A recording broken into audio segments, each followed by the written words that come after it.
Hi, and welcome back to Cooking with Cornell. I am Suanne, your host, and today we're going to be talking to you about butternut squash and how many nutrients and deliciousness that it has. Okay, so butternut squash is a type of pumpkin or winter squash that grows on a vine. It has a sweet, nutty taste similar to that of a pumpkin. It has a tan and yellow skin with a fleshy pulp with a compartment of seeds inside. When it turns ripe, it turns an increasingly deep orange, which means that it's sweeter and that it's richer. It's a good source of fiber, vitamin C, magnesium, potassium, and a great source of vitamin A. Okay, so now we have our butternut squash here on our cutting board.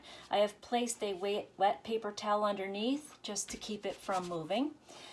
What we're going to do first is put some holes into the butternut squash because it is very hard to cut when it's not softened. So we're just going to go around with a paring knife and put some slits in here to let the air escape, and we're going to microwave this for 3 to 5 minutes. Okay, see, I'm just putting a knife right through it real quick. Okay, and now I'm going to place it into the microwave. Okay, so it's been 5 minutes and my butternut squash is ready. The reason I have this towel on here is because it's extremely hot and you don't want to burn your hands. So the first thing that we're going to do is take your knife and we're going to cut off the end here, and then we're going to turn it and we're going to cut off this end, the bottom end. Okay, so what this does is it makes an easy way for you to stand up your butternut squash for easy cutting. Next thing we're going to do is split it right down the middle. See how easy that was? And you'll see inside we have the seeds. Now we're going to take a spoon and we're going to take the seeds out. Okay, so I have my spoon here and we're going to take out the seeds of your butternut squash. Just take your spoon and gently scrape, and they should all come out easily. Okay, I put it here into a bowl that I have set to the side so we can put it in our composter later. Okay, so you see, it's all cleaned out. Okay, so next we're going to look at our recipe. The recipe that I have here for the butternut squash soup that we're making today asks for 6 cut and peeled cubes of butternut squash. So very easily now, because it's been microwaved and it's been softened, you'll be able to very easily peel. As you see, it's coming right off. It's coming right off. So it's very easy now.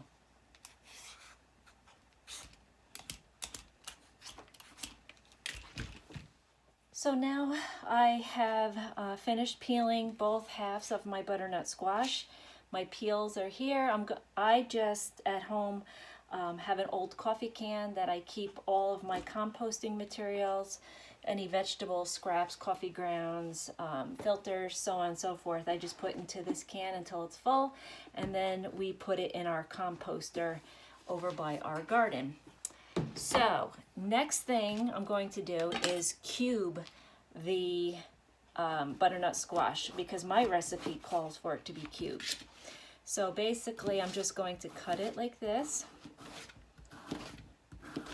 It's still a little hot, so be careful that you don't burn your fingers.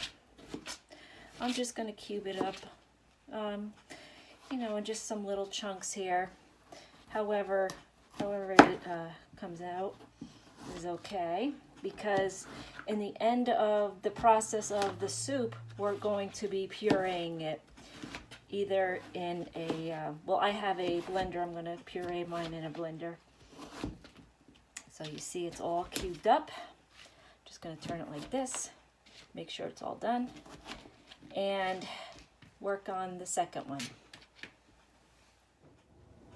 Okay, so next step of the recipe, I'm going to add 4 tablespoons of butter to my large saucepan here. As you see, it's starting to melt. We are also going to put in some of the unused onions that I cut up last night for my tacos that I made for dinner last night. So we're going to throw those onions in here. Okay, and we're going to saute them up. We don't want them to burn, so we want them to be transparent, where basically that means that you can see clear through the onions. So we're just going to let that cook up a little bit, and we'll move on to our next step. Okay, so my onions are transparent. As you can see they're caramelizing nicely here. I'm going to add 3 cups of water to this. Also, the recipe calls for 4 bouillon cubes of chicken stock. I don't have the bouillon cubes, but I do have the powder mix, so I'm going to add 4 of them in here. If you want, you can substitute it with a vegetable bouillon if you don't want to have any chicken or meat product in here. Okay, so adding that, we're going to bring that to a boil, and then we're going to add our cut up squash and let that simmer. Okay, so our next step is going to be adding the butternut squash to our bouillon stock and onions. And I love these flexible cutting boards because it makes it so easy just to dump your ingredients in your stock pot. Okay. We're also going to be adding some black pepper, some cayenne pepper if you like a little kick to it, and a little bit of salt. And then we're going to let that again come to a boil, and we're going to let it simmer on low for 20 minutes until tender.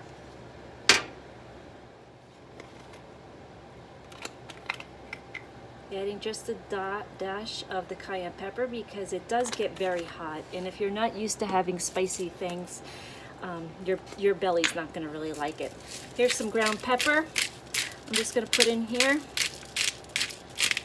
and a little bit of salt.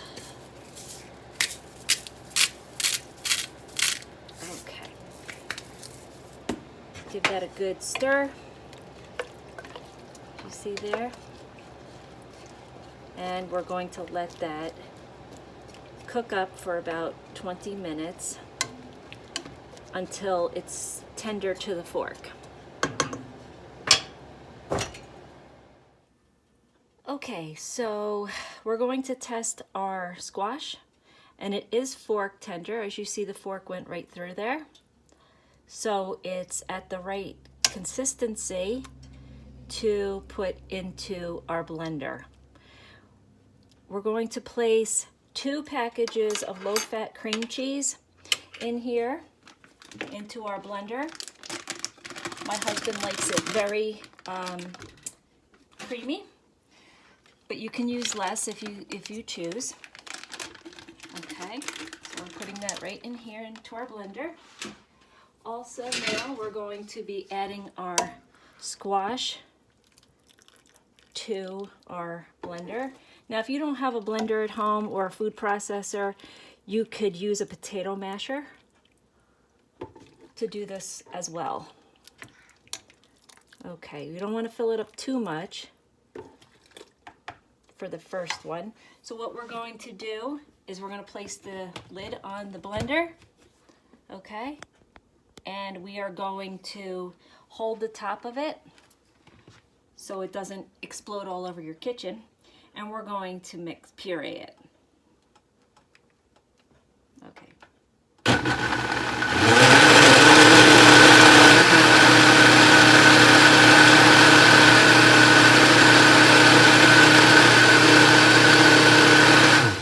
Okay, so you see the consistency, it's starting to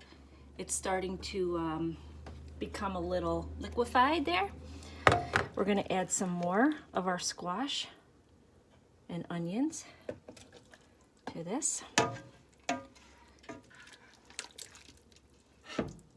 Okay. Once again, put the lid on, hold it, and puree.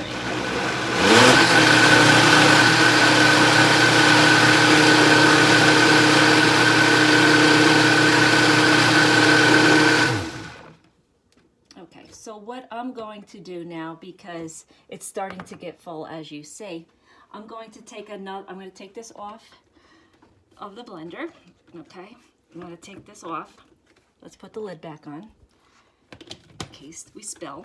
Okay, we're going to take this off, and I'm going to place it in another pot right here. Okay, just some of it. Okay. And now I'm going to put this back on to the blender base, lock it in there, and put the rest of the butternut squash in our blender. It